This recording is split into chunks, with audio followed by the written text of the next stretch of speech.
Someone said, fave and least favorite trope strongly impacted you as a person. Okay. Hey guys, it's Tiff and welcome back to my channel. You already know what today's video is, so I do not need to tell you twice. What is up? How are you? I love you, and let's get right on into it. So today we're going to be doing a little bookish Q&A. I asked you guys on my Instagram story to give me all your bookish questions, and I am here to answer those for you. The first question is Kindle or physical book? Honestly, this is such a hard question because it really depends on my mood, and it also depends on the time of day. I'd say if we're going to go into specifics, I'd rather read on my Kindle at night before bed. That way I can lay in my bed and get all cozy without having to worry about holding a physical book. But in general, I do typically prefer a physical copy over Kindle, but I love my Kindle, okay? I love my Kindle so much, but there's nothing like a physical book. Nothing like it. So in general, a physical copy. Next is Overhyped book I didn't like. I have very strong feelings towards this book in a negative way. Now let me preface this by saying everyone's opinion is different, so if you liked this book or you even loved this book, that is totally okay. I am not judging you for that at all. Personally for me though, I truly disliked it so much that I ended up having to DNF it. I DNF'd it at the point where I had like 60 pages left, but I just could not fathom making myself sit there and read for like another hour of that book because I was I was hating it that much. And that is Normal People by Sally Rooney. It just did not do it for me at all. I really disliked it. The next question is, what am I currently reading? I am currently reading The Christmas Fix by Lucy Score. I am almost done with this actually. I have about 40 pages left and I'm planning on finishing it today. And I'm also reading this for a reading vlog for BOOKMAS, but I'm really liking this book so far, but I'm not gonna say anything more than that because I want you to go watch the reading vlog and then you can see my feelings and also some reactions in that video. Someone said, honestly, I just need to know how you read so many books a month. My max is 2. Honestly, filming book videos helps a lot because I need to read to film reading vlogs and to give content to you guys, but also I really try to read like every single night before bed. I try to read at some point during the day, whether it's right when I wake up in the morning before I get going for the day. I try to find time whenever I can because I want to read so many books. I have probably 100 books on my physical TBR. I have a lot of books that aren't on my physical TBR that I really want to read. So my motivation is the fact that I have so many books that I want to read and I only have so much time to read them. Tomorrow is not promised. So I want to get through all these books as quickly as possible while also obviously taking the time to enjoy them and really let them soak into the depths of my bones. So there's that. That was a really weird answer. Any tips on saving money while buying books? Honestly, I'm not the person to answer this. I'm going to start by saying that because I spend a lot of money on books, but I will say one thing that does save me personally a lot of money on books is having a Barnes & Noble premium membership. There has been multiple times where I've gone to Barnes, bought like 6 books, had $10 off, gone the next time and had $5 off in stamps, but you're also saving 10% off on everything you buy. It is honestly such a money saver. Like genuinely, if you don't have a Barnes & Noble membership, it is really worth the money. Now, a different thing that doesn't necessarily save me money, because if I read a book on my Kindle and I really love it, I'll buy a physical copy. But if you're not someone like that, getting a Kindle could save you a lot of money just because there are so many books on Kindle Unlimited. There is hundreds of thousands of books on Kindle Unlimited, some you've never even heard of. So if you're someone who can just read a book on your Kindle and be Gucci and not need a physical copy, if you loved it a lot, get a Kindle. Also, you can get library cards and get books from your library. Obviously you don't get to keep them, but it would also save money and you'd be reading more books. Fave and least favorite tropes. My all-time favorite trope, if you are not new here and you know me, you know the answer to this before I even say it, but my absolute all-time favorite trope is fake dating. I love sitting and reading a good fake dating book. The tension between two people who are fake dating and they start to have feelings for each other, but they feel like the other person doesn't have real feelings for them, so they don't know what to do. Masterpiece. A masterpiece. If I had to say something other than that, I would definitely say a good enemies to lovers. So good. So good. Least favorite trope, honestly, I really hate when in romance books towards the end of the book there's some miscommunication and then they like break up because they aren't talking. And it's like, if you would have just expressed this to the other person, you probably would have avoided this whole thing. I still read a ton of romance books like that because God, 95,000,000% of romance books have miscommunication in them, but I hate it. It's so annoying. What's a book or books that you feel strongly impacted you as a person?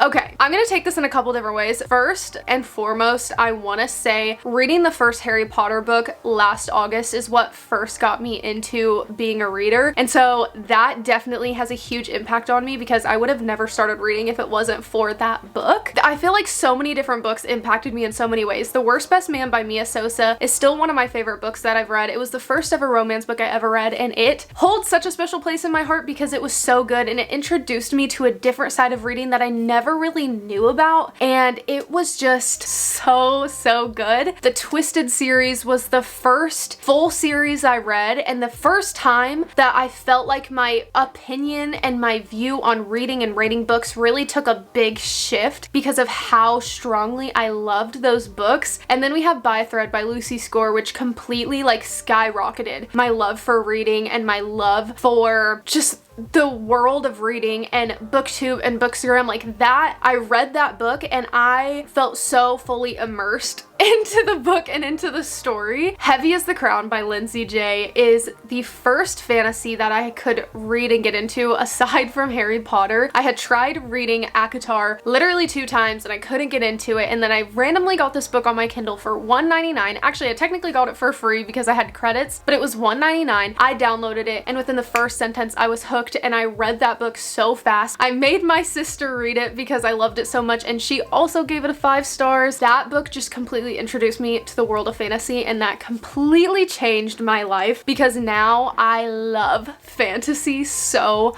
much. And aside from that, the series that probably has had the biggest impact on me, and I haven't even finished the series yet, is the Eden series by Devney Perry. I read Indigo Ridge and I loved it so much, and I loved the town and all of the characters, even the side characters that we hadn't really fully got to know yet. And then I read Juniper Hill and it was like, oh my god, like I've never read a series that I loved so dearly and held so close to my heart. I would watch Destiny's videos and she would talk about how much she loved ACOTAR, and Sarah would talk about how much she loved Magnolia Parks, and I would be like, man, I want to love a series the way they love these. And then I read the Eden series and it just happened, and it was when I least expected it, and it has really just changed so much for me. I feel like there are so many different books that I'm gonna read throughout my life, that you're gonna read throughout your life, that are gonna change us and impact us in so many different ways. And I think that is something so special about reading because you asked me for one or a couple and I gave you so many that impacted me in so many different ways, and I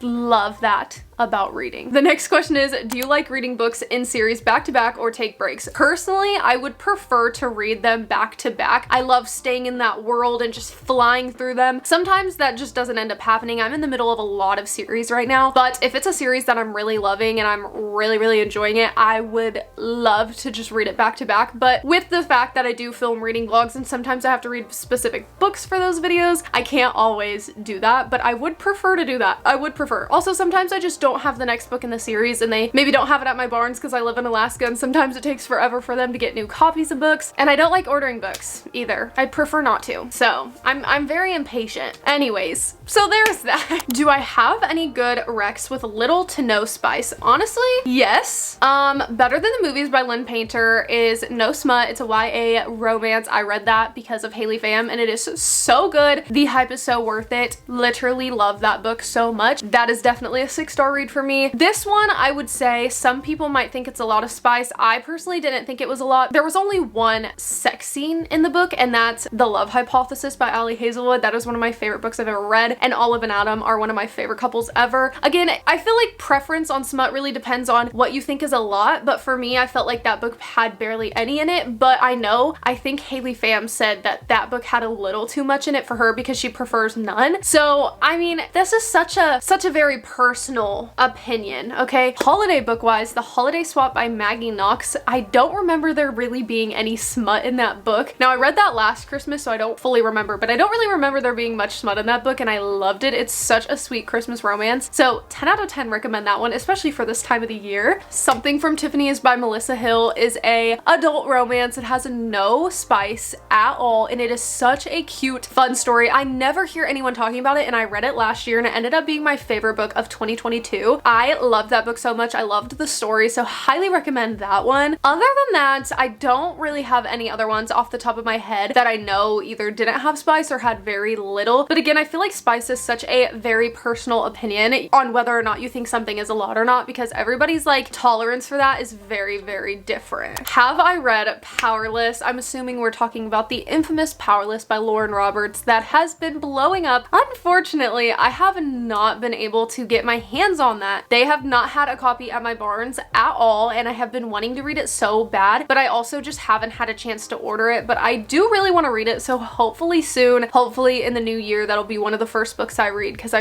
really, really do want to read it. What is your reading goal for next year? My reading goal for this year was 52 books, and I have already surpassed that. I'm on my 55th book, about to finish it. So I decided next year my goal is going to be 75 because I really want to read some more. I would love to say that my goal would be 100, but I don't know if I would be able to do that. So we're saying 75. I want to set something realistic that I could actually hit. Yeah, 75.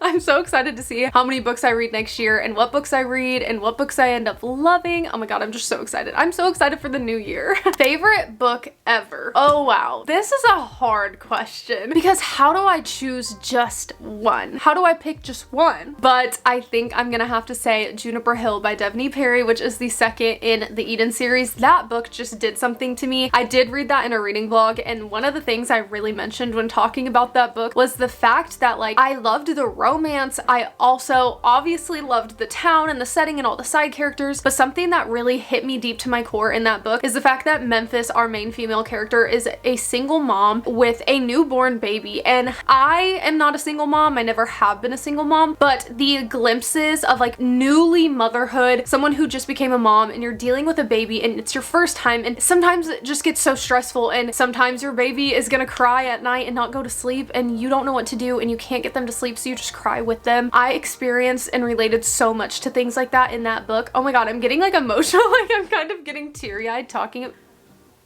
about it because that book just really did something to me. Like I just felt so utterly connected to Memphis in that book because of that. And also Knox is like the blueprint. Okay, if you are a single parent out there, if you are a single mother and you are looking to find a potential husband, he's the blueprint. The things he does for her in that book are absolutely unbelievably amazing, and I just can't. Like that book, genuinely, as you can tell, like I just got emotional just talking about it. Favorite books I read in 2023. Actually guys, I'm gonna be filming a whole separate video for this, so stay tuned. That is gonna be one of my BOOKMAS videos. You will know very, very soon. Okay, stay tuned. Stay tuned. If your house was on fire, which book would you save? Oh man, that is hard. How can I only pick one? Can I pick like 3? Can I just scoop them all up and just carry them out, like as many as I can? I would definitely have to say By Thread by Lucy Score for 100%. That is one of my all-time favorite books and I cannot let that burn. But if I'm able to pick a couple more, I would definitely pick Twisted Games by Anna Hong, the second in the Twisted series, because I annotated so much of that book. It's also one of my favorite romance books I read this year, so I definitely would have to save that. If I'm able to pick a whole series, I'm definitely saving the Magnolia Park series because I love the original cover. They're right there. I love the original covers and I would never let these babies burn, okay? I mean, at this point, we're grabbing a bag or a blanket, we're throwing these few books in it, scooping it up, and running out the house. That's what we're doing, because I can't save only one. I'm sorry, I can't. Tell me a romance book about vampires and werewolves. Okay, I've only read like one fantasy that had vampires, and that's The Serpent and Wings of Night, which has a very heavy plot of romance in it. There's no werewolves in it, but it's vampires. I will say, you could read The Vampire Diaries. I have the first and second one, haven't read it yet, but you could read that. I mean, the obvious Twilight, also haven't read that, but I do actually really want to read that just to say I've read it. And also,